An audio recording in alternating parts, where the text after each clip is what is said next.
செய்தியினுடைய தலைப்பு rice up and walk. Rice up and walk. எழுந்து நட. சொல்லுங்கள், எழுந்து நட. எல்லாம் சத்தமா சொல்லுவோம், எழுந்து நட. அப்போஸ்தலர் நடபடிகள்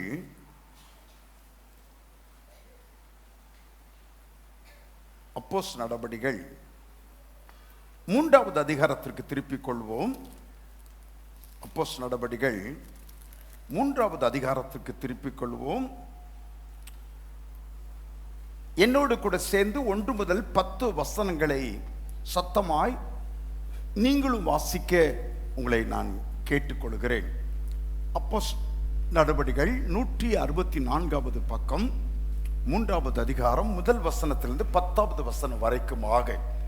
ஜெப வேளை ஆகிய 9ஆம் மணி நேரத்திலே பேதுருவும் யோவானும் தேவாலயத்திற்கு போனார்கள். அப்பொழுது தன் தாயின் வயிற்றிலிருந்து சப்பானியாய் பிறந்த ஒரு மனுஷனை சுமந்து கொண்டு வந்தார்கள். தேவாலயத்தில் பிரவேசிக்கிற இடத்தில் பிச்சை கேட்கும்படி நாடோறும் அவனை அலங்கார வாசல் எனப்பட்ட தேவாலய வாசல் அண்டையில் வைப்பார்கள். தேவாலயத்திலே பிரவேசிக்க போகிற பேதுருவையும் யோவானையும் அவன் கண்டு பிச்சை கேட்டான்.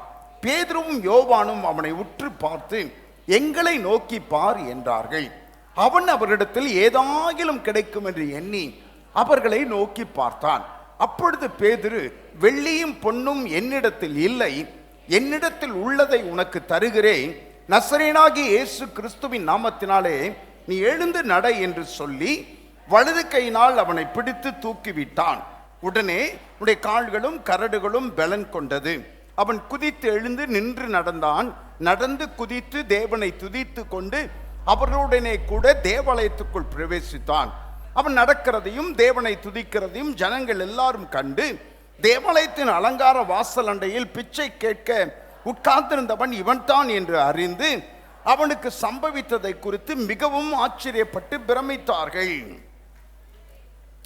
யோவானும் பேதுருவும் தேவாலயத்திற்கு அவர்கள் 9ஆம் மணி நேரத்திலே மாலை 3 மணி அளவிலே அவர்கள் சென்றார்கள். 9ஆம் மணி நேரம் சொன்னா ஒரு 6 மணி நேரம் கூட்டிக்கணும். மாலை 3 மணி. முதல் முறையாய் அவர்கள் ஆலயத்திற்கு போகிறவர்கள் அல்ல, அது அவருடைய வழக்கமாக இருந்தது. அடிக்கடி ஆலயத்திற்கு போய் அவர்கள் ஜெபிக்கவும் துதிக்கவும் பலி செலுத்தவும் போய் வந்தார்கள். கர்த்தர் ஸ்தோத்திரம். ஒரு சப்பானியான மனுஷன் ஒருவன் இருந்தான். அவனை ஒவ்வொரு நாளும் அந்த தேவாலயத்தின் வாசல்களில் ஒன்றாகிய அலங்கார வாசல் எனப்பட்ட வாசல் அண்டைக்கு அவனை தூக்கி வந்து கிடத்துவார்கள். அவன் ஆலயத்துக்குள் போகிறவர்களையும் வருகிறவர்களையும் பார்த்து அவன் பிச்சை கேட்டு அவன் பிழைத்து வந்தான். ஒரு நாள் ஆலயத்துக்குள் பிரவேசிக்கிற பேதுருவையும் யோவானையும் அவன் கண்டு அவளிடத்திலே ஏதாகிலும் கிடைக்குமோ என்று எதிர்பார்த்து அவர்களிடத்திலே அவன் பிச்சை கேட்டான்.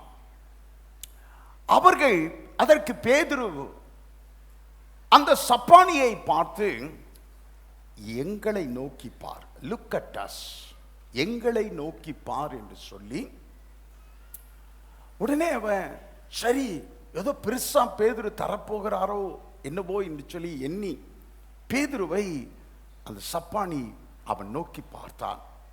பேதுரு அவனை பார்த்து சொல்கிறான், வெள்ளியும் பொன்னும் எங்களிடத்தில் இல்லை, எங்களிடத்தில் உள்ளதை உனக்கு தருகிறேன், நசரேயனாகிய இயேசுவின் நாமத்தில் எழுந்து நட என்று சொல்லி வலது கையினால் அவனை பிடித்து தூக்கிவிட்டான். அவன் குதித்து எழுந்து நின்று நடந்தான். நடந்து குதித்து தேவனை அவன் துதித்தான். ஜனங்கள் எல்லாரும் அவன் நடப்பதையும் குதிப்பதையும் தேவனை துதிப்பதையும் கண்டு ஜனங்கள் எல்லாரும் ஆச்சரியப்பட்டு பிரமித்து போனார்கள். வழக்கமா 3 குறிப்புகளை இந்த செய்தியிலும் நான் உங்களோடு கூட பகிர்ந்து கொள்ள விரும்புகிறேன். 3 குறிப்புகள். ஒன்று லேபிள், இரண்டாவது லிமிட்ஸ், ஒன்று லேபிள். சொல்லுங்கள், லேபிள். சத்தமா சொல்லுங்க, லேபிள். இரண்டாவது லிமிட்ஸ், மூன்றாவது லிஃப்ட். லேபிள், சொல்லுங்க, label, limits, lift. LIFT, lift. Lift. Label என்றால் அடையாளம். லேபிள், ஆமா, ஒவ்வொரு இதுலையும் லேபிள். உங்க நோட்டு புத்தகத்தில் லேபிள் இருக்கும். இது கணக்கு நோட்டு, இது தமிழ் நோட்டு, ஆங்கில நோட்டு. லேபிள், அடையாளம். ஆமா. ரெண்டாவது லிமிட். லிமிட்னா என்ன? வரம்பு. வரம்பு இவ்வளவுதான், இதுக்கு மேல கிடையாது அப்படின்ற மாதிரி லிமிட், வரம்பு. மூன்றாவது லிஃப்ட். லிஃப்ட்னு சொன்னா தூக்கி எடுத்தல், உயர்த்துதல், தூக்கி எடுத்தல் என்று அர்த்தம். 3 L. சொல்லுங்க, லேபிள், லிமிட், லிஃப்ட். ரைட். ஆங்கிலத்தில் குறித்துக் கொள்ளுங்கள், உங்களுக்கு பிரயோஜனமா இருக்கும். லேபிள், அடையாளம். அவன் ஒரு சப்பானியான மனுஷன், நொண்டி. தாயின் வயிற்றிலே பிறந்த நாள் முதற்கொண்டு அவன் சப்பானியாய் இருக்கிறான். அவனுக்கு ஒரு பேர் இருந்திருக்கும்ல, அவனுக்கு ஒரு பேர் இருந்திருக்கும். ஆனால் அவனுடைய பேர் என்னவென்று வேதத்திலே சொல்லப்படவில்லை. சப்பானி என்று சொல்லப்பட்டானே ஒழிய பெயர் சொல்லப்படவில்லை. அவன் சப்பானி என்று அடையாளப்படுத்தப்பட்டான். He was labeled as a lame.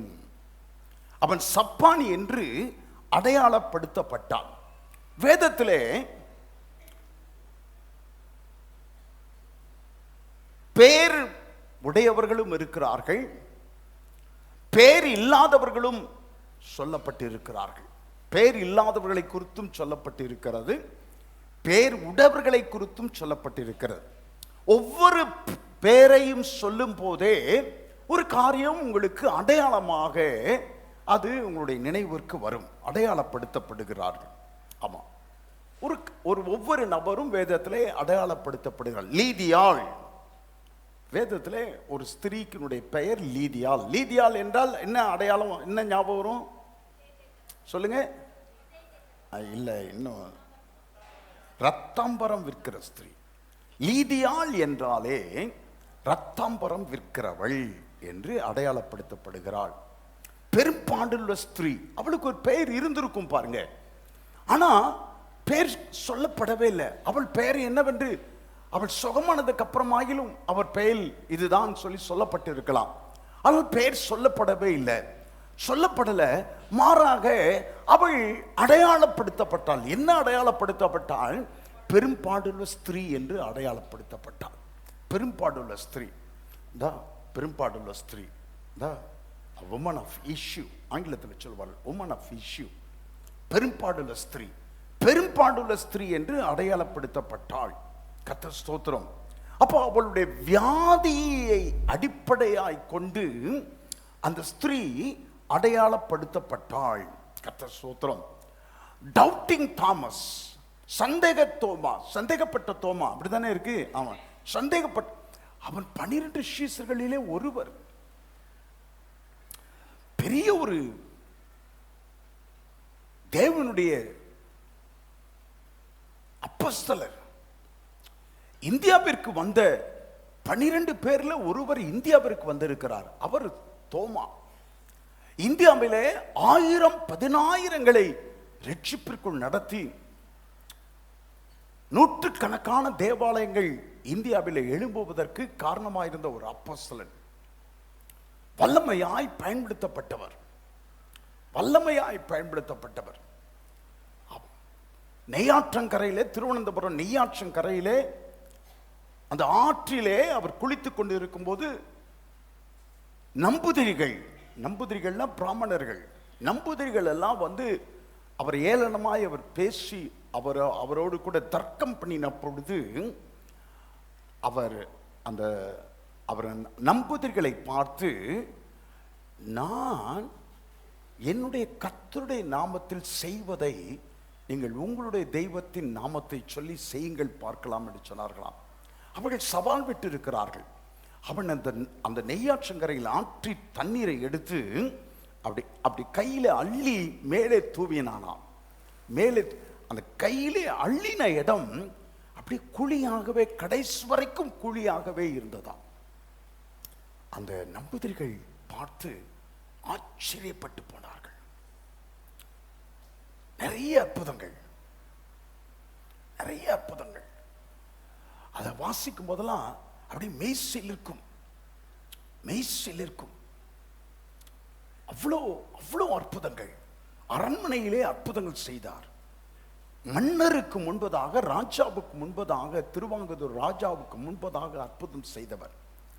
அவ்வளோ பெரிய தேவனுடைய மனுஷன். ஆனா அவருடைய லேபிள், அடையாளம், அவரை அடையாளப்படுத்தப்படுகிறது எப்படி தெரியுமா? சந்தேக தோமா, சந்தேகப்பட்ட தோமா. பேரை சொல்லும் போதே, ஆமா, பெயரை சொல்லும் போதே வேதத்தில் அவர் பெயர் குறிப்பிடப்படும் போதே சந்தேகப்பட்ட தோமா என்று சொல்லி 12 சிஷ்யர்களில் ஒருவனுடைய பெயராக அவருடைய பெயர் சந்தேகப்பட்டவர், சந்தேகப்பட்ட தோமா என்று சொல்லி அடையாளப்படுத்தப்பட்டார்.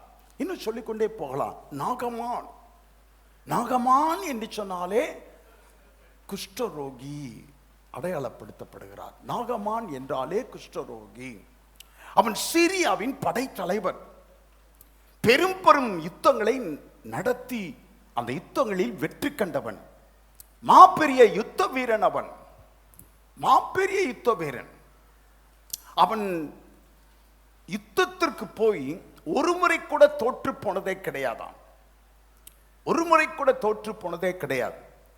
வேதம் அவனை குறித்து சொல்லுகிறது, பராக்கிரமசாலியாகிய அவனோ ஒரு குஷ்டரோகியா இருந்தான். பராக்கிரமசாலியாகிய அவன் பராக்கிரமசாலி. அவன் ஒரு குஷ்டரோகியா இருந்தான், அவன் ஒரு குஷ்டரோகியா. அப்போ நாகமான் என்று சொன்னால் சிரியாவின் படைத்தளபதி, அதெல்லாம் இரண்டாவது பட்சத்தில். பெரும் யுத்தங்களை நடத்தினவன், ஜெயம் வெற்றி பெற்றவன், அதெல்லாம் இரண்டாவது பட்சத்தில் தான். முதல் அடையாளம் என்ன? நாகமான் என்றாலே குஷ்டரோகி என்று. ஆமென் சொல்லுவீங்களா? உங்களில் சிலர் பல விதங்களில் அடையாளப்படுத்தப்பட்டவர்களாய் நீங்கள் இருக்கலாம். உங்கள் ஜாதியின் நாள் அடையாளப்படுத்தப்பட்டவர்களாய், சிறுமைப்படுத்தப்பட்டவர்களாக. கர்த்தர் ஸ்தோத்திரம், தேவனுக்கு மகிமையுண்டாகட்டும். பொருளாதார ரீதியாக அடையாளப்படுத்தப்பட்டவர்கள் இருக்கலாம். ஆமாம், பொருளாதார ரீதியாக சொந்தங்கள் எல்லாம் இருக்கும்போது, கூடி வரும்போது பொருளாதார ரீதியாக நீங்கள் அடையாளப்படுத்தப்படுகிறது உண்டு. கர்த்தர் ஸ்தோத்திரம். உங்களுடைய அந்தஸ்தின் அடிப்படையில் அடையாளப்படுத்தப்படுகிறது உண்டு. அந்தஸ்தின் அடிப்படையில். அவங்க கிடக்கிறான் பிச்சைக்கார பையன், டக்குன்னு சொல்லிடுவாங்க, அவங்க கிடக்கிறான் பிச்சைக்கார பையன். அந்தஸ்தின் அடிப்படையில், அந்தஸ்தின் அடிப்படையில் ஒரு அழைப்புதலை கொடுப்பதற்கு கூட அவர்களுக்கு தயக்கம்.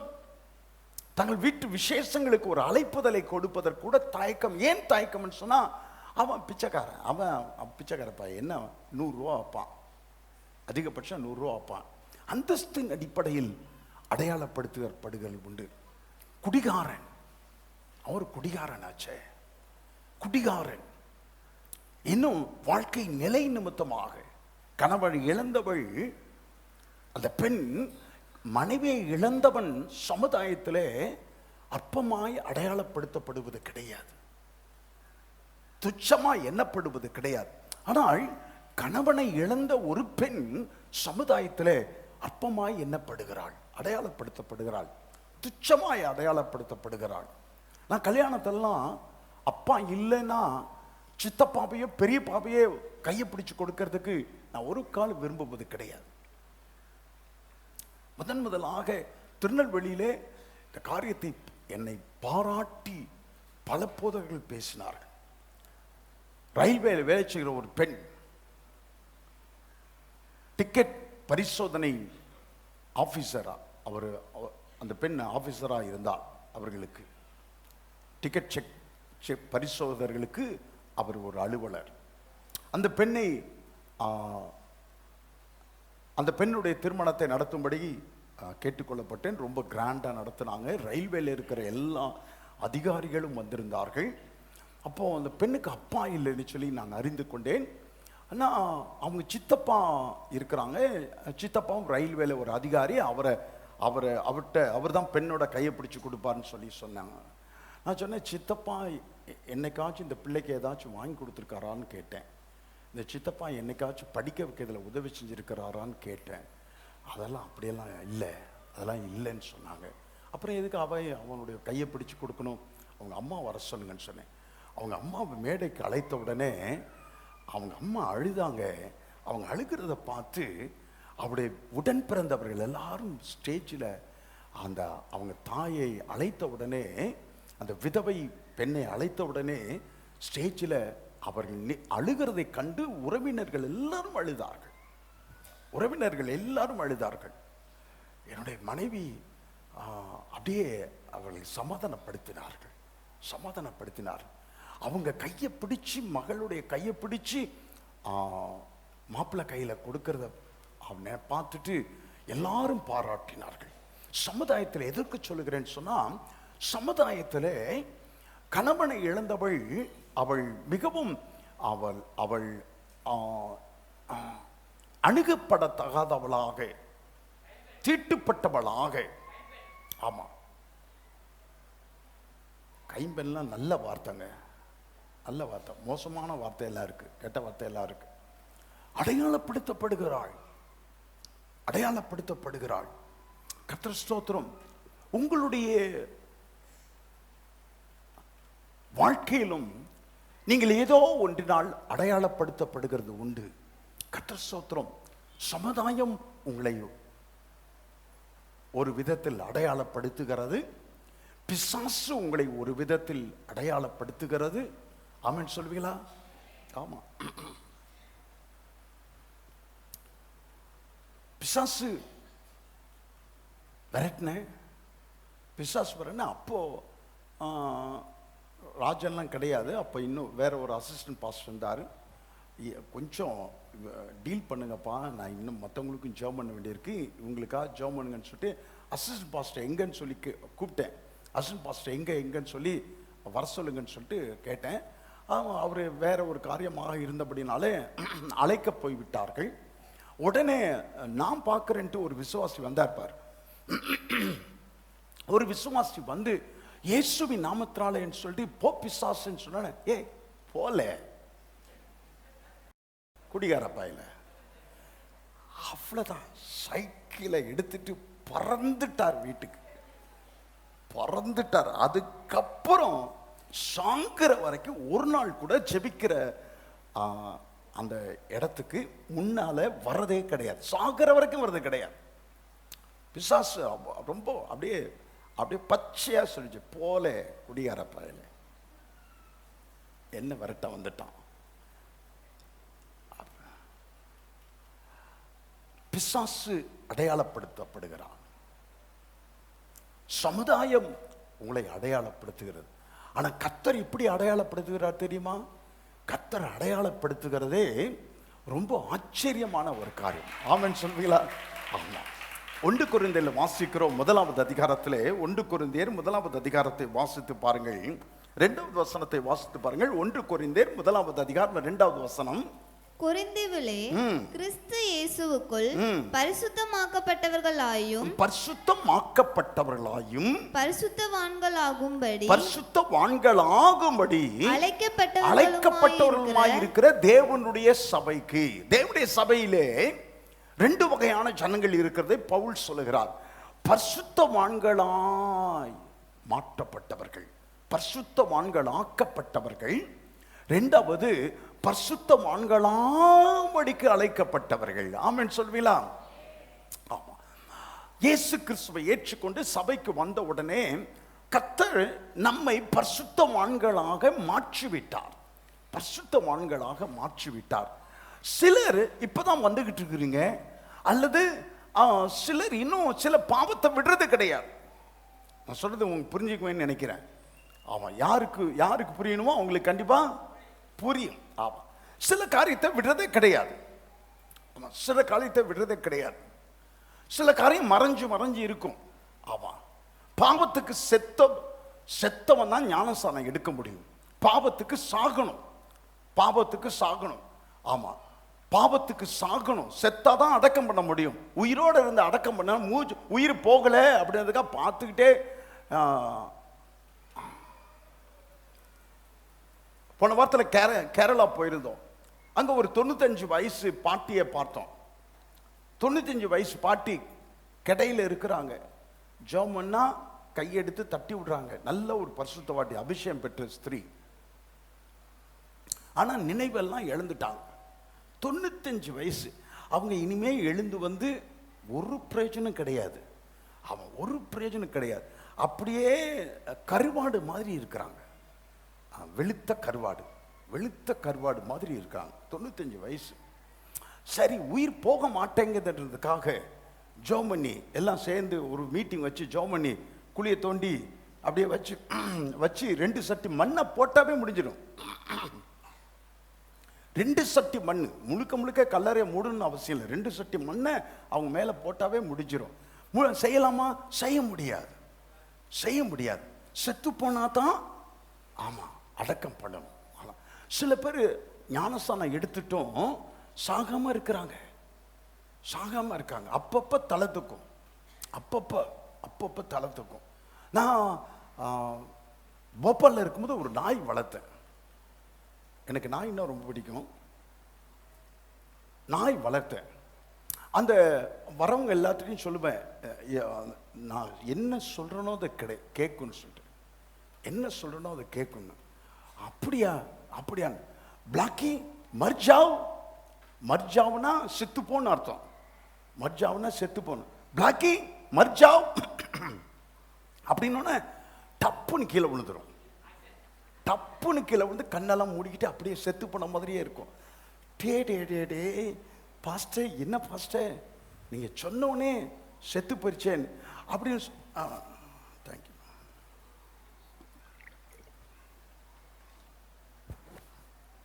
நீங்கள் சொன்ன உடனே செத்து போயிடுச்சா பாஸ்டர் அப்படின்னு சொன்னோடனே, ஆமாம் நான் என்ன சொல்கிறேனோ அப்படின்னு அது கேட்டுச்சு. பார்த்தீங்களா? அது கேட்டோடனே வால் அப்படியே மெல்ல ஆடினுச்சு. செத்து போயிடுச்சு, கண்ணெல்லாம் மூடிடுச்சு. ஆனால் நான் அதை பாராட்டி பேசுகிறத கேட்டுச்சுல்ல.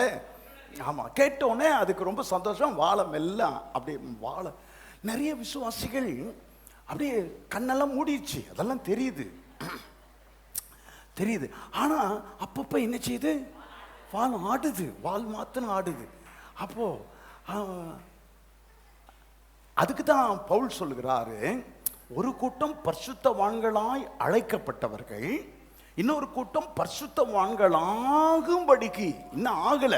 ஆனா நாளைக்கு நிச்சயமா ஆயிருவீங்க. நான் சொல்றது புரியுதா சகோதரரே, சகோதரிய? புரியுதா? ஆமா, இப்ப ஆகல. ஆமா, ஆனா நாளைக்கு கண்டிப்பா ஆயிருவீங்க. பரிசுத்தவான்களாகப்பட்டவர்களாயும் பரிசுத்தவான்களாகும்படிக்கு அழைக்கப்பட்டவர்களாயும் இருக்கிற. அப்போ உங்களுக்கு ஒரு லேபிள், பரிசுத்தவான்கள் என்கிற செயின்ஸ் என்கிற ஒரு லேபிளை, அடையாளத்தை கர்த்தர் கொடுத்திருக்கிறார். 5வது அதிகாரத்திலே வாசிக்க வேண்டாம், ரோமரிலே 5வது அதிகாரத்தில் 9வது வசனத்தில் வாசிக்கிறோம், இயேசுவின் இரத்தத்தினாலே நாம் நீதிமான்கள் ஆக்கப்பட்டிருக்கிறோம். அப்போ நான் நீதிமான், இயேசுவின் இரத்தத்தினால் கழுவப்பட்ட நீதிமான். சொல்லுங்கள், இயேசுவின் இரத்தத்தினால் கழுவப்பட்ட நீதிமான். ஆமா, தீத்துவிலே 2வது அதிகாரத்திலே 14வது வசனத்தை சொல்லுகிறது, தேவனுடைய சொந்த ஜனம். ஆமா, கர்த்தர் என்னை பார்த்து, எனக்கு சுகுமார் சொந்தக்கார். எப்படி இருக்கும் பாருங்க. கர்த்தர் ஸ்தோத்திரம். சுகுமார் எனக்கு சொந்தக்கார் அப்படின்னு எவ்வளவு இதா இருக்கும். ஆமா, மோடி திருநெல்வேலிக்கு வந்து சுகுமார் எனக்கு ரொம்ப ரொம்ப நெருங்கின சொந்தம் அப்படின்னு சொன்னா, அதுக்கப்புறம் நான் போலீஸ் ஸ்டேஷன் போனா, தாலுகா ஆபீஸ் போனா, கலெக்டர் ஆபீஸ் போனா எப்படி இருக்கும் தெரியுமா? ஆமா, ஏன் தெரியுமா? மோடி சொல்லிட்டார், சுகுமார் நெருங்கின சொந்தம். அவன் கர்த்தர் சொல்லுகிறார், வானத்துக்கும் பூமிக்கும் சொந்தக்காரராகிய தேவன் சொல்லுகிறார், நீங்கள் அவருக்கு நெருங்கின சொந்த ஜனமாக இருக்கிறீர்கள். ஆமென் சொல்லுவீங்களா? ஆமா, தீத்து 2:14 சொல்லப்பட்டு அவருக்கு சொந்த ஜனமாக நாம் இருக்கிறோம். கர்த்தர் ஸ்தோத்திரம். வெளிப்படுத்தலே 1வது அதிகாரத்திலே 6வது வசனம் சொல்கிறது, இயேசு கிறிஸ்து தம்முடைய இரத்தத்தினாலே நம்முடைய பாவங்களை நம்மை கழுவி தம்முடைய பிதாவுக்கு முன்பதாக நம்மை ராஜாக்களும் ஆசாரிகளுமாய் மாற்றி இருக்கிறார். ஆமென் சொல்லுவீங்களா? ஆமா, நம்மிடத்தில் அன்பு கூர்ந்து தமது இரத்தத்தினாலே நம்முடைய பாவங்களை நம்மை கழுவி தம்முடைய பிதாவாகிய தேவனுக்கு முன்பதாக நம்மை ராஜாக்களும் ஆசாரியர்களும் ஆக்கின தேவன். ஆமென் சொல்லுவீங்களா? அப்ப நாம் எப்படி அடையாளப்படுத்தப்பட்டிருக்கிறோம் சொன்னால் ராஜாக்களாய். ராஜாக்களை, அகஸ்தியர் பட்டிக்கு ராஜாவாய், அம்பாசமுத்திரத்திற்கு ராஜாவாய் ராணியாய், விக்ரமசிங்கபுரத்திற்கு கல்லிடைக்குறிச்சிக்கு ராஜாவாக ராணியாக, ராஜாவாக ராஜாக்களாக ஆசாரியர்களாக நாம் கர்த்தர் நம்மை அடையாளப்படுத்தி இருக்கிறார். ஆமென் சொல்லுவீங்களா? ஆமா, நம்பர் 1 அடையாளம், லேபிள். நம்பர் 1 அடையாளம், அடையாளப்படுத்தப்பட்டிருக்கிறோம். நம்பர் 2 சொல்லுங்க, லிமிட்ஸ். சொல்லுங்க, லிமிட்ஸ். தமிழ்ல என்ன? வரம்பு. வரம்பு. அடையாளம், லேபிள், அடையாளம். 2வது limits. Very good, thank you. Limits, வரம்பு. இவன் ஒரு சப்பானியான மனுஷன், நொண்டி, கால் நொண்டி. தாயின் வயிற்றிலே பிறந்த நாள் முதற்கொண்டு சப்பானி என்று அடையாளப்படுத்தப்பட்டவன். நான் சொல்லுகிறேன், நன்றாய் கவனித்துக் கொள்ளுங்கள். பிறந்த ஆண் குழந்தை பிறந்த 8வது நாளிலே ஆலயத்திற்கு சென்று அந்த பிள்ளையை பிரதிஷ்டை செய்திருக்க வேண்டும். ஆலயத்திற்குள் எடுத்து சென்று இவனை இவனுடைய பெற்றோர் பிரதிஷ்டை பண்ணியிருக்க வேண்டும். ஆனால் பிரதிஷ்டை பண்ணப்படவில்லை. எழுத படிக்க தெரிந்த ஒவ்வொரு யூதனும் அப்படின்னா ஆனாவனா எழுத ஆரம்பிச்ச உடனேயே, ஏபிசிடி எழுத ஆரம்பிச்ச உடனேயே அவன் தேவாலயத்திற்கு போய் நியாயப்பிரமாணத்தை அவன் கற்றுக்கொள்ள வேண்டும். இஸ்லாமியர்கள் அந்த காரியத்தை யூதனைப் போலவே, யூதர்களைப் போலவே இஸ்லாமியர்கள் அந்த காரியத்தை இன்றைக்கும் செய்து வருகிறார்கள். அரபு கற்று வருகிறார்கள். அரபு மாத்திரமல்ல, இஸ்லாமியத்தினுடைய அவருடைய எல்லா தாற்பயங்களையும் கற்று வருகிறார். ஒரு யூதன் அப்படி செய்ய வேண்டும். தேவாலயத்திற்கு அவன் போக வேண்டும். அவன் எல்லா நியாய பிரமாணங்களையும் அவன் அறிந்து கொள்ள வேண்டும். ஆனால் இவன் தேவாலயத்திற்கு இந்த மனிதனை அழைத்து செல்லவில்லை. இவன் அழைத்து செல்லப்படவில்லை. கர்த்தர் ஸ்தோத்திரம். இவன் பெரியவன் ஆனதும் தினந்தோறும் ஆலயத்துக்கு இவன் தூக்கி செல்லப்பட்டான். ஆலயத்திற்கு தூக்கி செல்லப்பட்டான். ஆலயத்தின் வாசல், அலங்கார வாசல் எனப்பட்ட வாசல் அண்டையில் இவன் கடத்தப்பட்டான். இவன் கடத்தப்பட்டு இவன் பிச்சை கேட்டான். ஆலயத்திற்குள் போகிற வருகிற ஒவ்வொருவரை பார்த்து இவன் பிச்சை கேட்டு கொண்டிருந்தான். கர்த்தர் ஸ்தோத்திரம். அப்போ ஆலயத்தினுடைய வாசல் பாருங்க, அங்கதான் ஆலயத்தினுடைய வாசல் அண்டையில் இவன் கடத்தப்பட்டிருந்தான். ஆனா ஆலயத்துக்குள் போக முடியாது. ஆலயத்துக்குள் போக முடியாது. ஆராதனையின் சத்தம் கேட்கும். என் ராஜா, என் ரோஜா சத்தம் கேட்கும். பாடலும் பாடுவான். கேட்டு கேட்டு தினந்தோறும் பாட்டை கேட்டு கேட்டு பழகி போனவன். ஆராதனை கேட்டு கேட்டு ஆராதனை செய்வதை அவன் கேட்டு பழக்கப்பட்டவன். ஆனால் மற்றவர்களைப் போல உள்ளே சென்று அவனால் ஆராதிக்க முடியாது. அவன் ஆராதிக்க கூடாது. ஏன் தெரியுமா? லேவியராகமத்திலே 21வது அதிகாரத்திலே வாசித்து பாருங்கள். லேவியராகமம் 21வது அதிகாரம் 18வது வசனத்திலிருந்து 20வது வசனம் வரைக்கும் வாசிங்கள். 21 18 முதல் 20. அங்கு வீணமுள்ள ஒருவனும் அணுகலாகாது. குருடன் ஆனாலும் சப்பானி ஆனாலும் குறுகின அல்லது நீண்ட அவயம் உள்ளவன் ஆனாலும் கால் ஒடிந்தவன் ஆனாலும் கை ஒடிந்தவன் ஆனாலும் கூணன் ஆனாலும் குள்ளன் ஆனாலும் பூவிழுந்த கண்ணனானாலும் சொரியனானாலும் அசர் உள்ளவனானாலும் விதை நசுங்கினவனானாலும் அணுகலாகாது. எவ்வளவு தெளிவா சொல்லப்படுது. யாரெல்லாம் ஆலயத்துக்குள்ள போகக்கூடாது, ஆலயத்துக்குள்ள போகக்கூடாது. ஆமா, 5 விரலுக்கு பதிலாக 6 விரல் இருந்துச்சுன்னா அவன் ஆலயத்துக்குள்ள போகக்கூடாது. குள்ளன்னு சொன்னா கட்டையானவன் அல்ல, கட்டையானவன் இயற்கையாய் வளருகிறதை காட்டிலும் அவன் இயற்கைக்கு மாறாக அவன் குள்ளமாய் இருக்கிறவன். சர்க்கஸ்லாம் இருப்பாங்க பார்த்தீங்களா, டுவார்ஃப் அப்படின்னு, டுவார்ஃப் இயற்கைக்கு மாறாது, அதுதான் குள்ளன். இவர்களெல்லாம் ஆலயத்திற்கு போவதற்கு இவர்களுக்கு அனுமதி கிடையாது, அனுமதி கிடையாது. கர்த்தர் ஸ்தோத்திரம். இவன் ஆலயத்திற்குள்ளே போய் வருகிறவர்களை பார்ப்பானே ஒழிய இவன் ஆலயத்துக்குள்ளே போக முடியாது. கர்த்தர் ஸ்தோத்திரம். You can hear the sound of the worship but you cannot experience it. ஆராதனையின் சத்தத்தை நீங்கள் கேட்கலாம், நீங்கள் ஆராதிக்கிறவர்களோடு கூட சேர்ந்து ஆலயத்துக்குள்ளே சென்று ஆராதிக்க முடியாது, ஆராதிக்க முடியாது. எவ்வளவு ஒரு கொடுமையான ஒரு காரியம் பாருங்கள். வருஷக்கணக்காக ஆலயத்திற்கு பக்கத்தில் இருந்தும் ஆலயத்திற்குள் போக முடியாத.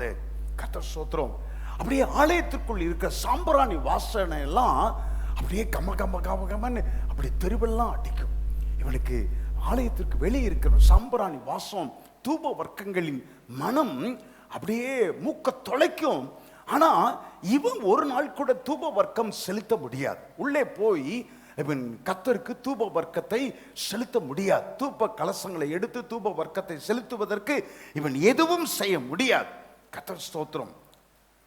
இதுதான் இவனுடைய வரம்பு, இவனுடைய லிமிட், இவனுடைய லிமிட். அந்த வாசல் படியோடு கூட இவனுடைய வரம்பு முடிவடைகிறது. ஒருவன் கிறிஸ்துவுக்குள் இருந்தால், நீங்கள் இயேசு கிறிஸ்துவை ஏற்றுக்கொண்டது உண்மையானால், நீங்கள் கிறிஸ்துவுக்குள்ளாக நீங்கள் இருப்பது உண்மையானால், இயேசு உங்களுக்கு வரைமுறையற்ற ஒரு அதிகாரத்தை கர்த்தர் கொடுத்திருக்கிறார். ஆமென் சொல்வீங்களா? எல்லாரும் கரங்களை தட்டலாமா? Limitless authority. God has given you the limitless authority. வரமுறையற்ற, வரம்பு மீறின ஒரு அதிகாரம். சாத்தான் மேலே அதிகாரம், வியாதியின் மேலே அதிகாரம், இயற்கையின் மேல் அதிகாரம், பிசாசின் மேல் அதிகாரம். கர்த்தர் ஸ்தோத்திரம். தேவனுக்கு மகிமை உண்டாகட்டும். அப்ப அதிகாரத்தை கர்த்தர் கொடுக்கிறார், அதிகாரத்தை கர்த்தர் கொடுக்கிறார்.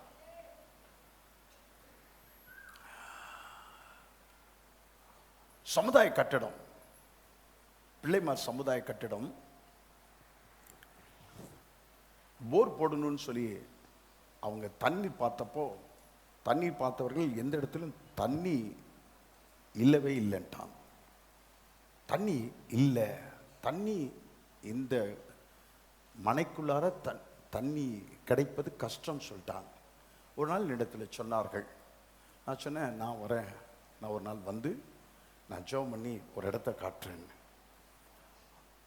ஜெபம் பண்ணி ஒரு இடத்த காட்டினேன், இந்த இடத்துல போடுங்க, தண்ணி ரொம்ப பக்கத்தில் இருக்குன்னு சொல்லி சொன்னேன். சொல்லிட்டு வந்துட்டேன்.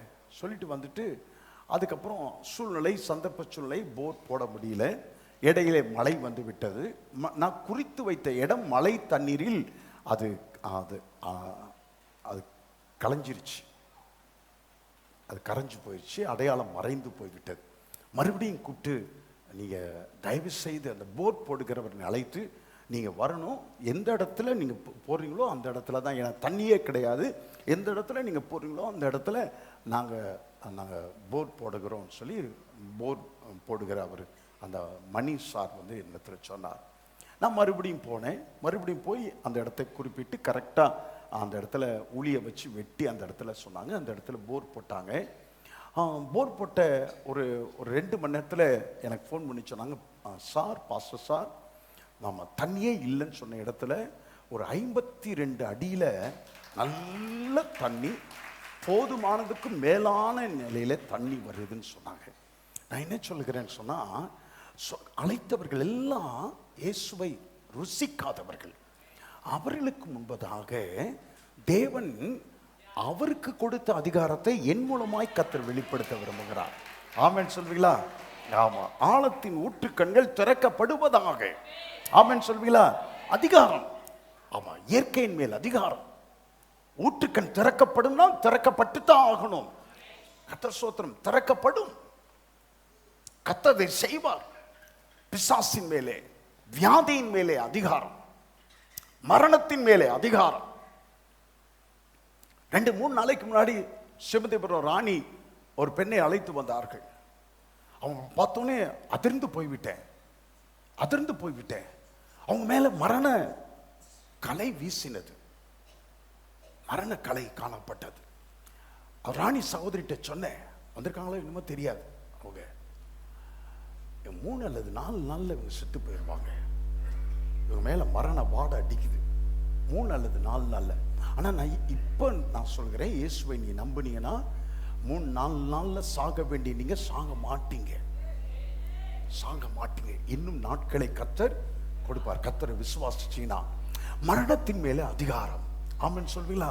அவன் மரணத்தின் மேலே அதிகாரம், இயற்கையின் மேல் அதிகாரம், சாபத்தின் மேல் அதிகாரம், வியாதியின் மேல் அதிகாரம். ஒரு ஆமென் சொல்வீங்களா? அல்லேலூயா, அல்லேலூயா. அப்போ கர்த்தர் நமக்கு என்றைக்கு நம்மை கர்த்தர் நம்முடைய பாவங்களற நம்மை கழுவினாரோ, தம்முடைய இரத்தத்தினால் என்னுடைய பாவங்களை இயேசு என்னைக்கு கழுவி என்னை பரிசுத்தமாக்கினாரோ, அன்னைக்கு எனக்கு அளவில்லாத வரம்பை கர்த்தர் கொடுத்திருக்கிறார். ஆமென் சொல்வீங்களா? ஆமா, அளவில்லாத வரம்புகள். சொல்லுங்கள், அளவில்லாத வரம்பு. ஆமா, கர்த்தர் கொடுத்திருக்கிறார். அதே சமயத்துல நமக்கு ஒரு வரைமுறையும் உண்டு, நமக்கு ஒரு லிமிட்டும் உண்டு. அதையும் வேதம் சொல்கிறது. அதையும் நீங்கள் கவனிக்க வேண்டும் என்று நான் விரும்புகிறேன். 1 கொரிந்தியரின் புத்தகத்திலே 10வது அதிகாரத்திலே 23வது வசனத்தை எல்லாரும் நீங்க மனப்பாடமா இந்த வசனத்தை நீங்க அறிந்து வைத்திருக்கணும். 10வது அதிகாரம் 23வது வசனம். Very good, very good, very good. எல்லாவற்றையும் அனுபவிக்க எனக்கு அதிகாரம் உண்டு, ஆகிலும் எல்லாம் தகுதியானது. எல்லாவற்றையும் அனுபவிக்க எனக்கு அதிகாரம் உண்டு, ஆகிலும் எல்லாம் பக்தி விருத்தியை உண்டாக்காது. எல்லாரும் சேர்ந்து சொல்லுவோமா? பைபிளை பார்க்காம, அது போர்டை பார்க்காம சொல்லுங்க. எல்லாவற்றையும் அனுபவிக்க எனக்கு அதிகாரம் உண்டு, ஆனால் எல்லாம் எனக்கு தகுதியா இராது. எல்லாவற்றையும் அனுபவிக்க எனக்கு அதிகாரம் உண்டு, ஆனால் எல்லாம் பக்தி விருத்தியை உண்டாக்காது. எல்லாவற்றையும் அனுபவிக்க உங்களுக்கும் எனக்கும் அதிகாரம் உண்டு, ஆனா எல்லாம் எனக்கு தகுதியாயிராது. சொல்ல புரியுதா? அவன் தகுதியாயிராது. எல்லாரையும் போல, உலகத்தானை போல நானும் பெண்களிடத்துல பாலியல் ரீதியாக அத்துமீறுவதற்கு எனக்கு அதிகாரம் உண்டு. என்னிடத்துல வசதி உண்டு. பெண்களிடத்துல நானும் பாலியல் ரீதியாக அத்துமீறலாம், பச்சையாய் சொல்லுகிறேன். ஆனா எல்லாம் எனக்கு தகுதியாய். ஆமா, ஒரு பாஸ்டர் அப்படி செய்யக்கூடாது. ஒரு பாஸ்டர் அப்படி செய்யலாமா? செய்யக்கூடாது. தகுதி. பாஸ்டர்ன்னு சொல்லிட்டா அவருக்கு ஒரு தகுதி இருக்குது. ஆமென் சொல்வீங்களா? ஆமா. உள்ளூர்ல இல்லைனாலும் வெளியூர்ல போய் விஸ்கி எனக்கு குடிக்க அதிகாரம் கிடையாதா? பிராந்தி குடிக்க அதிகாரம் கிடையாதா? ஆமா, அதிகாரம் உண்டு. கோவா போனா ஆம்பளை பொம்பளை எல்லாம் குடிச்சுக்கிட்டு இருக்காங்க. நம்ம ஊர்ல டீ குடிக்கிற மாதிரி அங்க பார் எங்க பார்த்தாலும் பார். ஒருத்தி கூட பேண்ட் போடல, எல்லாம் ட்ரௌசர் தான் போட்டுட்டு இருக்காங்க. எல்லாம் ட்ரௌசர். ஒருத்தி கூட அரைக்கால் ட்ரௌசர் கிடையாது, எல்லாம் கால் ட்ரௌசர் தான். மொத்தத்திலே 1/2 மீட்டர் தான் இருக்கும் போல இருக்கு ட்ரௌசர் துணி. மொத்தத்திலே 1/2 மீட்டர். எல்லாம் அப்படிதான். ஆமா, எல்லாரும் எல்லா இடத்துலையும் அப்படியே ஃப்ரீயா அவங்க விஸ்கி பிராந்திய சாப்பிடுறாங்க. அந்த நேரத்தில் அந்த இடத்துல நாங்க தங்கியிருந்த ஹோட்டல்ல அப்படியே கப்போர்ட்ல இருக்கும், பிராந்தி இருக்கும், விஸ்கி இருக்கும். சாப்பிடுவதற்கு முடியாதா? சாப்பிடுவதற்கு தெரியாதா? சாப்பிட்டவன் தான். ஒரு காலத்தில் வாலிபனா இருந்த பொழுது விஸ்கி சாப்பிட்டவன் தான். அதிகாரம் உண்டு, எல்லாவற்றையும் அனுபவிக்க எனக்கு அதிகாரம் உண்டு, யாரும் பார்க்க போறது கிடையாது. ஆனால் எல்லா எனக்கு பக்தி விருத்தியை உண்டா. நான் செய்யற காரியம் ஏதாவது விதத்தில் பக்தி விருத்தியை உண்டாக்குமா? கிடையாது. பக்தி விருத்தியை நாசமாக்குமே ஒழிய பக்தி விருத்தியை உண்டாக்காது. அப்போ நீங்க செய்கிற ஒவ்வொரு காரியத்திற்கும் ஒரு லிமிட் உண்டு. எல்லாவற்றையும் நீங்கள் எதை வேண்டுமானாலும் செய்யலாம். ஆனா உங்களுக்கு தகுதியானதா யோசிச்சு பாருங்க. உங்களுக்கு தகுதியானதா? ரெண்டாவது, பக்தி விருத்தியை உண்டாக்குமா? பக்தி விருத்தியை உண்டாக்குமா? யோசிச்சு பாருங்க. பக்தி விருத்தியை உண்டாக்காதுன்னா you say no to that. அதற்கு மறுப்பு சொல்லிவிடுங்கள். உங்களுக்கு அது தகுதியா இராது அப்படின்னு சொன்னா மறுப்பு சொல்லிவிடுங்கள். மறுப்பு சொல்லிவிடுங்கள்.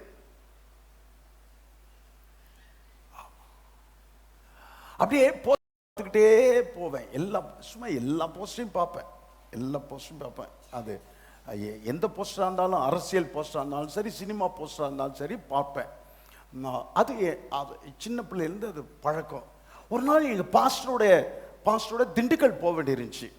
எங்கள் பாஸ்டருடைய திண்டுக்கல் போனோன்னே, அந்த திண்டுக்கல் போகிற வரைக்கும் நான் பஸ்ஸுக்கு வெளியே முகத்தை திருப்பவே இல்லை. ஒரு போஸ்டரை கூட பார்க்கவே இல்லை. ஒரு போஸ்டர் கூட பார்க்கல. ஆமா, ஒரு போஸ்டர் கூட பார்க்கல. அரசியல் போஸ்டரையும் பார்க்கல, சினிமா போஸ்டரையும் பார்க்கல. ஏன் தெரியுமா? என் கூட எங்க பாஸ்டர் இருக்கிறார். என் கூட எங்க பாஸ்டர் இருக்கிறார். அப்போ பக்தி விருத்தியை உண்டாக்காது என்று தெரிகிற எல்லாம் உங்களுக்கு செய்வதற்கு அதிகாரம் இருந்தாலும் நீங்கள் செய்ய முடியாது. எல்லாவற்றையும் அனுபவிக்க எனக்கு அதிகாரம் உண்டு, ஆனால் ஒன்றும் எனக்கு தகுதியாகிறாது. எல்லாவற்றையும் அனுபவிக்க எனக்கு அதிகாரம் உண்டு, ஆனால் எல்லாம் பக்தி விருத்தியை உண்டாக்காது. கர்த்தர் ஸ்தோத்திரம். நமக்கு நாமே ஒரு வரைமுறையை ஏற்படுத்தி கொள்ள வேண்டும். ஆமென் சொல்வீங்களா? ஆமா, நமக்கு நாமே ஒரு வரைமுறையை ஏற்படுத்தி கொள்ள வேண்டும். கர்த்தர் ஸ்தோத்திரம். ஆமா, நமக்கு நாமே ஒரு வரைமுறையை ஏற்படுத்தி கொள்ளும் போது கர்த்தர் நம்மை குறித்து அவர் பெருமை கொள்வார். ஆமா, நம்மை குறித்து.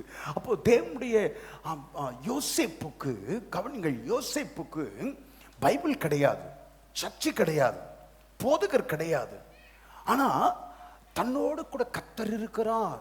தன்னோடு கூட கர்த்தர் இருக்கும்போது மண்ணுக்காக மாணிக்கத்தை இழப்பேனோ நான். ஆமா ஆமா,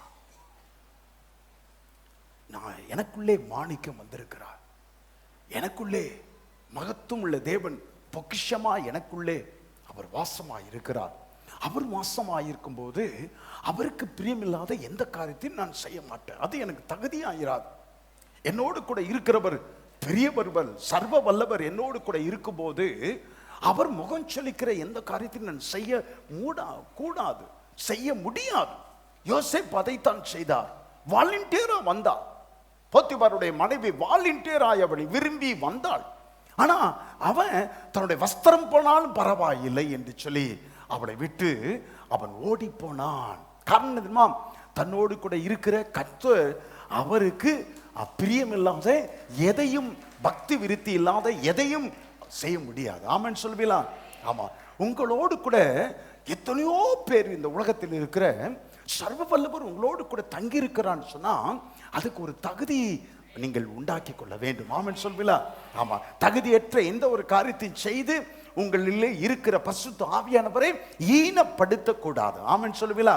கேவலப்படுத்தக்கூடாது, துக்கப்படுத்தக்கூடாது. நீங்கள் செய்கிற காரியங்கள் அதை கண்டு பரிசுத்த ஆவியானவர் விசனப்படக்கூடாது, துக்கப்படக்கூடாது. கர்த்தர் ஸ்தோத்திரம். வரைமுறை, லிமிட்ஸ். இவன் நியாயப்பிரமாணத்தின் that man was not only limited by the law but also limited by his expectations.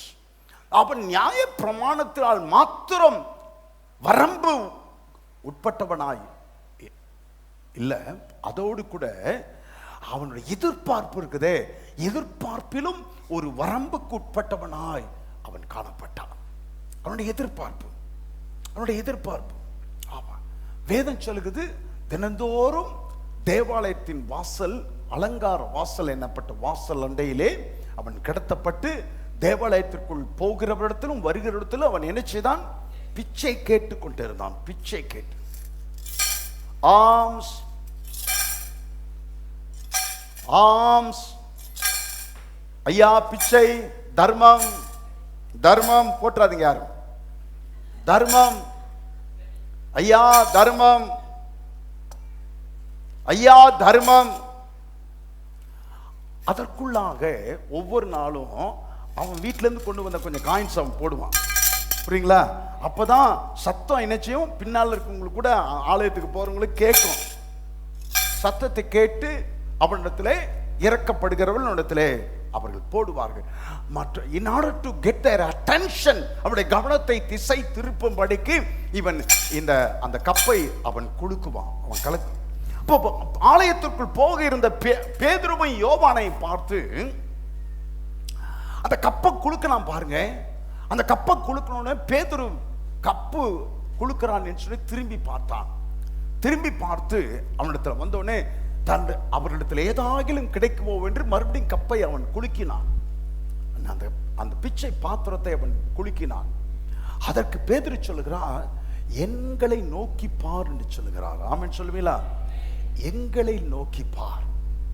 அப்படி எங்களை நோக்கி பார்னோன்னு, சரி பெருசா எதையோ செய்ய போகிறார்கள் அல்லது பெருசா எதையோ கொடுக்க போகிறார்கள் என்று ஆர்வத்தோடும் எதிர்பார்ப்போடும் பேதுருவும் யோவானை அவன் நோக்கி பார்த்தான். ஆமா, பிச்சை காசு எனும் வரம்புக்குட்பட்டவன். ஆமா, பிச்சை காசு, அந்த கப்பு நிறையணும். அவனுடைய எதிர்பார்ப்பெல்லாம் என்ன தெரியுமா? கப்பு நிறையணும். இந்த கப்பு நிறைஞ்சிருச்சுன்னா எடுத்து பையில போட்டுக்கிட்டு மறுபடியும் அவன் கப்பு நிறையணும். நிறைய நல்லா நிறைஞ்சிச்சுன்னா, நிறைய காசு சேர்ந்துச்சுன்னா சாயந்தரம் நல்ல ஒரு சிக்கன் பிரியாணி சாப்பிடலாம். அவ்வளவுதான் அவனுடைய எதிர்பார்ப்பு. நல்ல ஒரு சிக்கன் பிரியாணி சாப்பிடலாம், நல்ல ஒரு சிக்கன் பிரியாணி சாப்பிடலாம். பிச்சை காசு, அந்த பிச்சை காசு நிறைய சேர்ந்துச்சுன்னா என்ன செய்ய அவன் ஆசைப்படுகிறானோ அந்த காரியத்தை அவன் செய்யலாம். அவ்வளவுதான், அதுக்கு மேல ஒன்றும் செய்ய முடியாது. கர்த்தர் ஸ்தோத்திரம். ஆனா பேதுருவும் யோவானும் அவனை பார்த்து, ஓ எதிர்பார்ப்பின்படி அல்ல. ஆமென் சொல்லுவீங்களா? ஆமா, எங்கள் கரிசனையும், நான் சொல்றதை நல்லா கவனிச்சுங்க, எங்களுடைய கரிசனையும் எங்களுடைய பரிவும் உனக்கு எவ்வளவு பிச்சை போடலாம் என்பதை பற்றி அல்ல, எங்களுடைய கரிசனையும் எங்களுடைய பரிவும் உன் நிலையை எப்படி மாற்றலாம் என்பதை குறித்தே. ஆமென் சொல்வீங்களா? We are very much concerned about your condition, not on your expectations. We are concerned about your condition. உன்னுடைய நிலையை எப்படி மாற்றலாம் என்பதை குறித்தே கரிசனை கொண்டுள்ளோம். ஆமென் சொல்வீங்களா? ஆமா, நீ கூப்பிட்டோம்னா நாங்க வந்து நிற்பது உன் பிச்சை பாத்திரத்துல ஏதோ ஒரு சில நாணயங்களை போடுவதற்காக நாங்கள் வந்து நிற்கவில்லை. ஆமென் சொல்வீங்களா? ஆமா, உன்னுடைய நிலையை மாற்றுவதற்கு என்ன செய்ய வேண்டுமோ அதை செய்வதற்காக வந்து நிற்கிறோம் என்று சொல்லி, எனக்குள்ள இருக்கிறதை நான் உனக்கு தருகிறேன், நசரேயனாகிய இயேசுவின் நாமத்தினாலே எழுந்து நட என்று சொல்லி அவன் வலது கையை பிடித்து அவனை தூக்கி விட்டான். ஆமென் சொல்வீங்களா? ஆமா, சர்ச்சுக்குள்ள வந்துட்டீங்களா? ஆலயத்துக்குள்ள ரட்சிக்கப்பட்டு வந்துட்டீங்களா? சபையின் நடுவிலே உலாவுகிற பரிசுத்த ஆவியானவர் உங்கள் ஆசையை நிறைவேற்றுவதை காட்டிலும், உங்கள் பிச்சைக்கார ஆசையை நிறைவேற்றுவதை காட்டிலும் தேவனுக்கு உங்களை குறித்து சில ஆசைகள் உண்டு. ஆமென் சொல்வீங்களா? அல்லேலூயா. உங்க பிச்சைக்கார ஆசைத்தனத்தின் படி அல்ல, தேவனுக்கு உங்களுக்கு குறித்து சில ஆசைகள் கர்த்தருக்கு உண்டு. ஆமென் சொல்வீங்களா? ஆமா, சிலர் பிள்ளைக்கு கல்யாணம் ஆக வேண்டும் என்பதற்காய் சபைக்கு வருகிறது உண்டு. சரீரத்தில் வியாதி நீங்க வேண்டும் என்பதற்காய் சரீரத்தில், அதான் உங்களுடைய எதிர்பார்ப்பு. ஆமா, கடன் பிரச்சனை மாறணும், வீட்டில் சமாதானம் இல்லை, கணவன் மனைவிக்குள்ளார பிரச்சனை மாறணும், சமாதானம் உண்டாகணும், அதுக்காகத்தான் சபைக்கு வராங்க. 5 வாரம் வருவாங்க, சில வாரங்கள் வருவாங்க, அவங்க பிரச்சனை முடிஞ்சுன்னா அதோட போயிடுவாங்க. எதிர்பார்ப்பு அவ்வளவுதான்.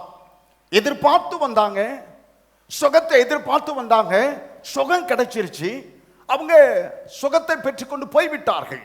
பிள்ளைக்கு கல்யாணம் ஆகுன்னு சொல்லி வந்தாங்க, பிள்ளைக்கு கல்யாணம் ஆயிடுச்சு, அவங்க போயிட்டாங்க, எதிர்பார்ப்பு நிறைவேறி விட்டது.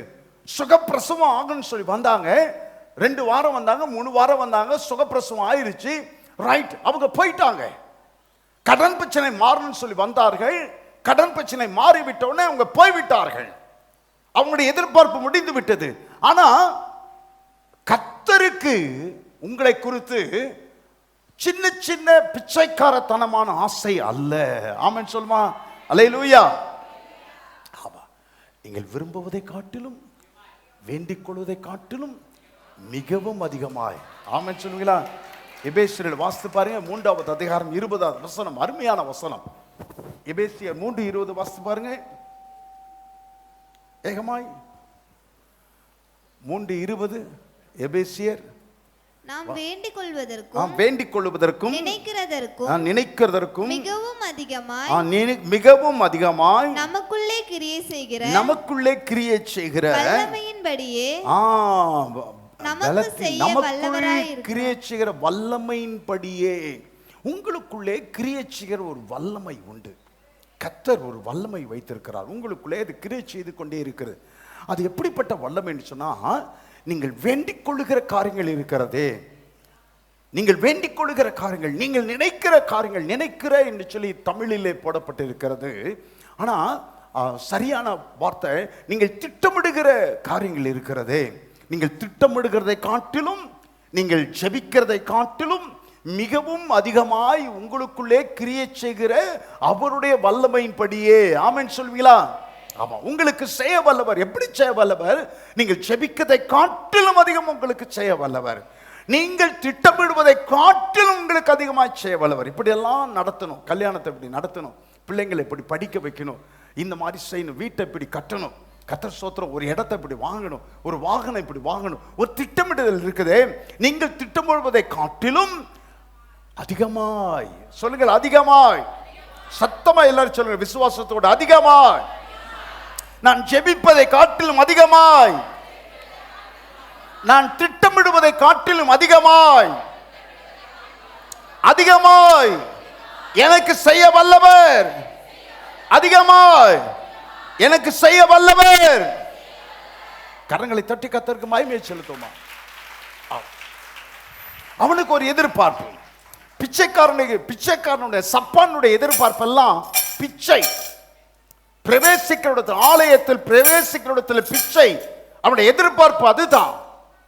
ஆனா யோவானுடைய, பேதுருடைய நோக்கம் அவனுக்கு பிச்சை போட்டு அவனுடைய எதிர்பார்ப்பை கொஞ்சம் பூர்த்தியாக்குவதல்ல, கொஞ்சம் நிறைவேற்றுவதல்ல, அது அல்ல. கர்த்தர் ஸ்தோத்திரம். இப்படி குலுக்கிறத விட்டுட்டு எதிர்பார்ப்பு விரலை விட்டு வாய்க்கு வரணும். சொல்லுங்க, விரலை விட்டு, பக்கத்தில் பார்த்து சொல்லுங்க, விரலை விட்டு வாய்க்கு வரணும். சொல்லுங்க, இன்னொரு தடவை சொல்லுங்க. விரலை விட்டுனா, விரல்னா இது, வாய் என்ன தெரியுமா? என்ன? விசுவாசம், அறிக்கை, அறிக்கை. அப்போ பிச்சைக்காரத்தனமான ஜெபமெல்லாம் இருக்கக்கூடாது. ஆமென் சொல்லுவீங்களா? பிச்சைக்காரத்தனம் அதெல்லாம் வேண்டாம். அதெல்லாம் பிச்சைக்கார ஜெபம் அல்ல. என்னுடைய வாயின் அறிக்கை. ஆமென் சொல்லுவீங்களா? உங்கள் எதிர்பார்ப்பை நீங்கள் மாற்றிக்கொள்ள வேண்டும். எதிர்பார்ப்பை எப்படி மாற்றிக்கொள்வதுன்னு சொன்னா, பிச்சைக்காரத்தனமாக கேட்பதை விட்டு விட்டு, ஆண்டவரே இப்பொழுது நாங்கள் கேட்டதையும் கேட்க மறந்ததையும், சீ வாயை மூடுற, கேட்டதையும் கேட்க மறந்து, நானே மறந்துட்டேன். எப்படி கர்த்தர் தருவாரு? இன்னைக்கு பாரம்பரிய ஜெபம் பார்த்துருக்கீங்களா? ஜெபிக்கிறத பார்த்துருக்கீங்களா? ஆமா, ஐயர் மாதிரி கூட ஜெபிக்கிறத பார்த்துருக்கேன். ஐயர்மார், ரெவரன்ஸ், இடுப்பில் ஒரு கயிறு, அந்த கயிறை இழுத்து, சரி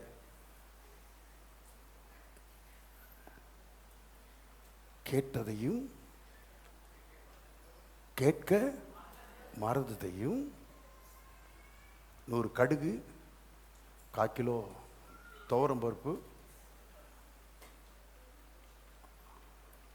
சிக்கன் 65 மசாலா 2 பாக்கெட்டு, 50 கிராம் மஞ்சள் பொடி, 100 கிராம் வத்தல் பொடி, 100 கிராம் மல்லிப்பொடி, கேட்க மறந்துட்டையும் சேர்த்து தாங்க.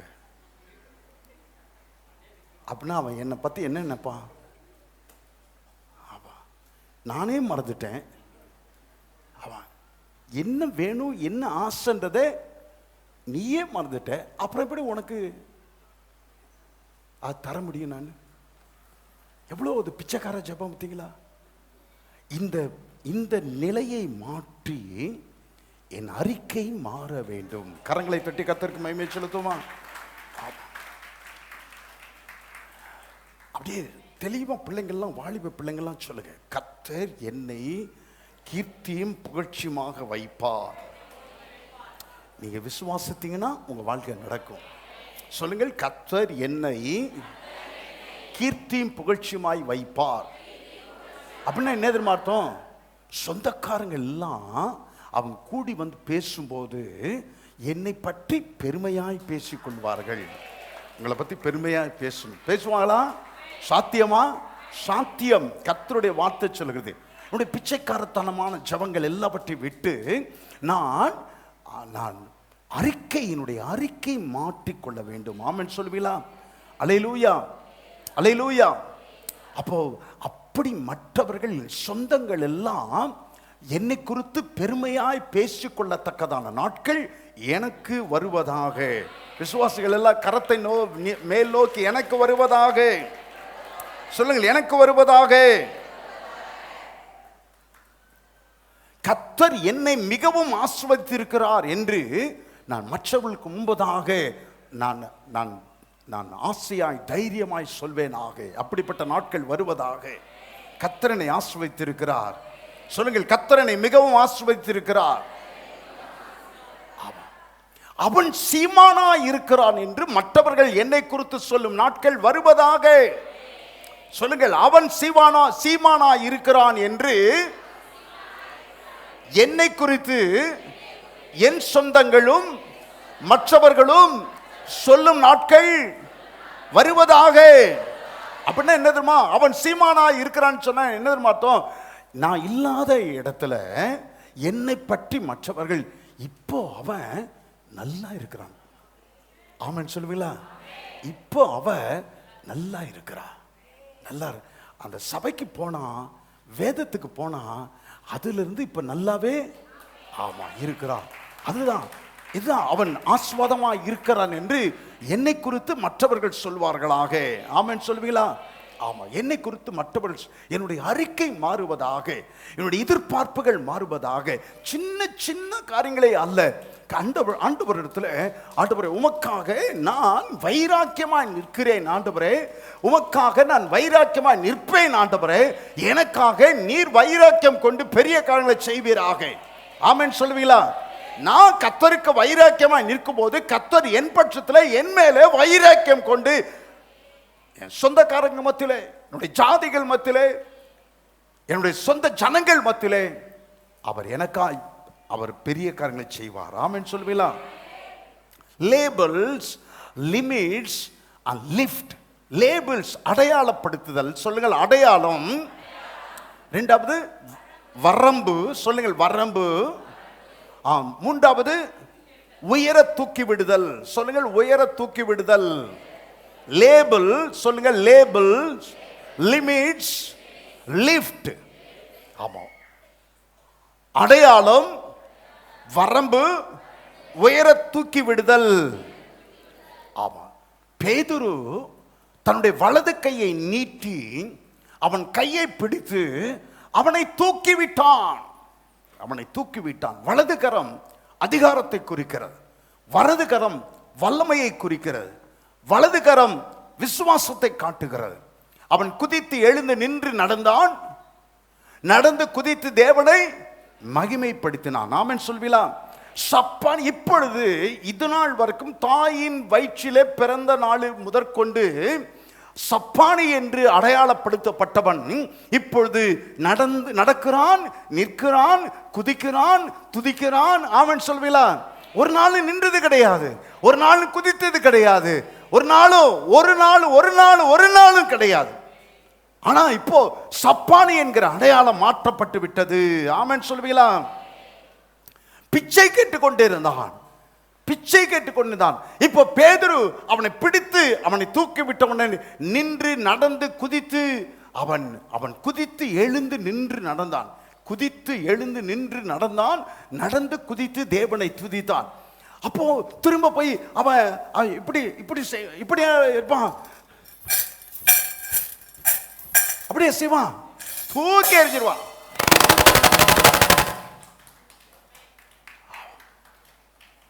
பிச்சை கேட்கும் அவனுடைய நிலை மாறிவிட்டது, அவனுடைய அடையாளம் மாறிவிட்டது, அவருடைய பிச்சைக்காரன் என்கிற நிலை மாறிவிட்டது. No more beggings. இனி பிச்சை கேட்க போவது இல்லை.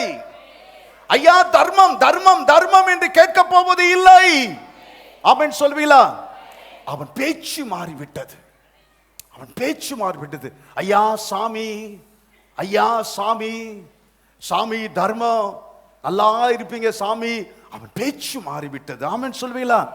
அவன் ஜெபம் மாறிவிட்டது, அவன் அடையாளம் மாறிவிட்டது, அவன் பேச்சு மாறிவிட்டது, அவன் நிலை மாறிவிட்டது, அவன் ஜெபம் மாறிவிட்டது, அவனுடைய எதிர்பார்ப்பு மாறிவிட்டது.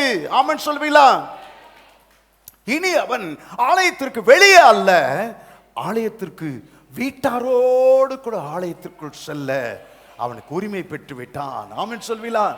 ஆமா, அப்படியே அந்த சுகந்த வார்க்கங்களுடைய மனத்தை அப்படியே முகர்வதற்கு மாத்திரமல்ல, சுகந்த வர்க்கம் இடும்படிக்கும் அவன் ஆலயத்திற்குள் சொல்ல அவன் உரிமை பெற்று விட்டான். இப்போ இதுவரைக்கும் அவன் பிச்சை கேட்டுக்கொண்டு கூட்டாளிகளோடு கூட உட்கார்ந்து கொண்டுதான். தெரியுமா உனக்கு எவ்வளவு கிடைச்சது ராஜன்? உனக்கு எவ்வளவு இன்னைக்கு கிடைச்சதுப்பா? சும்மா சொல்லுப்பா, எவ்வளவு கிடைச்சது? கூட்டாளிகளோடு கூட. இப்போ கூட்டாளிகளின் அப்ப மாறிவிட்டது. ஆமென் சொல்வீங்களா? அவனுடைய கூட்டாளிகள் மாறிவிட்டார்கள். அவன் பேதனுடைய கரத்தையும் யோவானுடைய கரத்தையும் பிடித்துக்கொண்டு அவன் கூட்டாளிகள் மாறிவிட்டார்கள். சொல்லுங்கள், கூட்டாளிகள் மாறிவிட்டார்கள். ஆமா, இதுவரைக்கும் இத்தனை வருஷ காலமா அவனோடு கூட பக்கத்தில் உட்கார்ந்திருந்த அந்த சக பிச்சைக்காரர்கள் ஆச்சரியமாய் பார்க்கிறார்கள். அவன் பேதுருவையும் யோவானையும் கரத்தை பிடித்துக்கொண்டு குதித்து கொண்டு தேவாலயத்துக்குள் நுழைவதை அவர்கள் பார்க்கிறார்கள். ஆமென் சொல்லுவீங்களா? அல்லேலூயா. உங்களையும் பிச்சை கேட்கிற ஒருவரை போல அல்ல, தேவனுடைய வீட்டாரில் ஒருவராக கர்த்தர் உங்களை மாற்றி இருக்கிறார். ஆமென் சொல்லுவீங்களா? உங்கள் அடையாளத்தை கர்த்தர் மாற்ற விரும்புகிறார். ஆமென். உங்கள் அடையாளத்தை, எப்படிப்பட்ட அடையாளம் சமுதாயம் கொடுத்திருந்தால் சரி, உங்கள் அடையாளத்தை கர்த்தர் மாற்ற விரும்புகிறார். உங்கள் வரம்புகளை கர்த்தர் மாற்ற விரும்புகிறார். ஆமென் சொல்வீங்களா? ஆமா, எவ்வளவு அதிகமாக கர்த்தரிடத்தில் எதிர்பார்க்க முடியுமோ அவ்வளவு அதிகமாய் கர்த்தரிடத்தில் வானம் நம்முடைய எல்லையா இருப்பதாக. ஆமென் சொல்வீங்களா? அல்லேலூயா. சமீபத்தில் பெண்கள் கிரிக்கெட் போட்டியில ஒரு விசுவாசி பிள்ளை ரொம்ப ஃபேமஸா உலகம் முழுவதும் பேசப்பட்டால் இந்திய கிரிக்கெட் டீம்ல. யார் பேர் என்ன தெரியுமா? ஜெமிமா. ரைட். எந்த ஊர் தெரியுமா? ஆந்திரா. அந்த ஜெமிமாவை 4 வருஷத்துக்கு முன்னாலேயே ராம் பிரபுன் ஒரு தீர்க்கதரிசி அவங்க சபையில கன்வென்ஷன் நடந்த பொழுது வந்து அந்த பிள்ளையோட தலையில கை வச்சு 4 வருஷத்துக்கு முன்னாலேயே சொல்லிட்டார், நீ வந்து இங்கே ஒரு மாநில அளவில் அல்ல, உலக அளவிலே நீ பேசப்படுகிற நாட்கள் வந்திருக்குதுன்னு சொன்னார். உலக அளவிலே, தலையில கை வச்சு தீர்க்கதரிசனம் சொல்லுகிறார். அதை கேட்டேன். உலக அளவில் நீ பேசப்படுவாய். அந்த நாட்கள் வருகிறது. அந்த நாட்கள் கர்த்தர் ஸ்தோத்திரம். ஒரு 4 வருடங்களுக்குள்ளாக மாநிலத்தில் கூட அவளுடைய பெயர் எட்டப்படல. யாரும் தெரியாது. ஜெமிமான்னு சொன்னா யாரும் தெரியாது. அப்படிப்பட்ட நிலையில் இருந்தவளை உலக அளவிலே பேசப்படத்தக்கவளாக, அவன் சொல்வீங்களா, அவன் வானமே நமது எல்லை. சொல்லுங்கள், வானமே எனது இல்லை. உங்களை எந்த அளவுக்கு கர்த்தர் உயர்த்த முடியுமோ, எந்த அளவுக்கு கர்த்தர் விசாலப்படுத்த முடியுமோ, எந்த அளவுக்கு கர்த்தர் உங்களை ஆஸ்வதிக்க முடியுமோ, அந்த அளவுக்கு ஆஸ்வதிக்க அவர் வல்லவராய் இருக்கிறார். உங்களை தூக்கி விடுவதற்கு அவர் ஆசை உடையவராய் இருக்கிறார். ஆமென் சொல்வீங்களா? அந்த சப்பானின் இடத்துல பேதுருவும் யோவானும் மனுஷனுடைய இயற்கை கண்களினால் காண முடியாத ஒன்றை அந்த சப்பான் இடத்துல பேதுருவும் யோவானும் பார்த்தார்கள். ஆமென் சொல்வீங்களா? அவன் கீழே அப்படியே படுத்து கிடந்து பிச்சை கேட்டுக்கொண்டு இருக்கிறான்.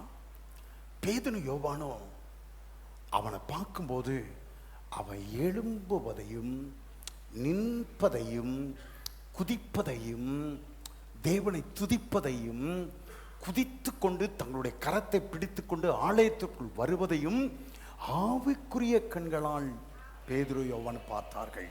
ஆமென் சொல்வீங்களா? இன்றைக்கு பரிசுத்த ஆவியானவர் மத்தியிலே வந்திருக்கிறார்.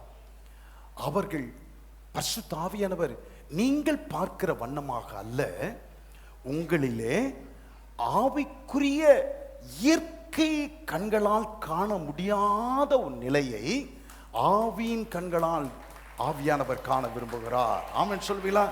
உங்களிடத்தில் இயற்கை கண்களால் பார்க்க முடியாத ஒன்றை ஆவியின் கண்களால் கர்த்தர் கண்டு உங்களை அதற்கு நேராக தூக்கிவிட கர்த்தர் விரும்புகிறார். ஆமென் சொல்வீங்களா? ஆமா,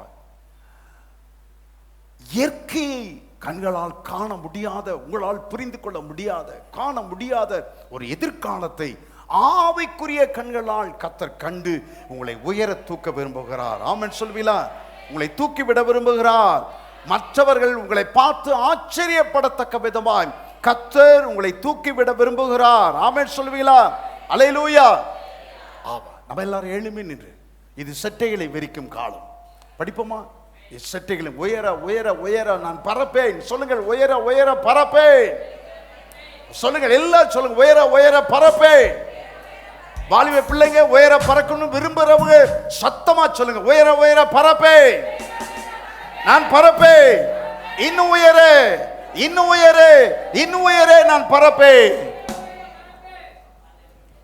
இது செட்டைகளை விரிக்கும் காலம், உயரங்களில் பறந்திடும் நேரம். இது செட்டைகளை விரிக்கும் காலம், உயரங்களில் விரிக்கும் காலம். உன்னதரின் மகிமை என் மேல் உதித்ததாம், உயரங்களில் பறந்திடுவே. உன்னதரின் மகிமை என் மேல் உதித்ததாம், உயரங்களில் பறந்திடுவே. மேலே உயரே உயரே உயரே நான் பறப்பேன். உயரே உயரே உயரே நான் பறப்பேன். உயரே உயரே உயரே நான் பறப்பேன். உயரே உயரே உயரே நான் பறப்பேன். செட்டைகளை விரிக்கும் காலம், உயரங்களில் பறந்திடும் காலம். செட்டைகளை விரிக்கும் காலம், உயரங்களில் பறக்கும் காலம்.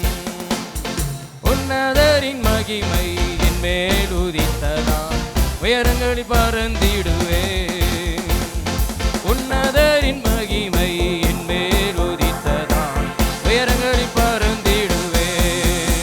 மேலே உயரே உயரே உயரே நான் பறப்பேன். உயரே உயரே உயரே நான் பறப்பேன்.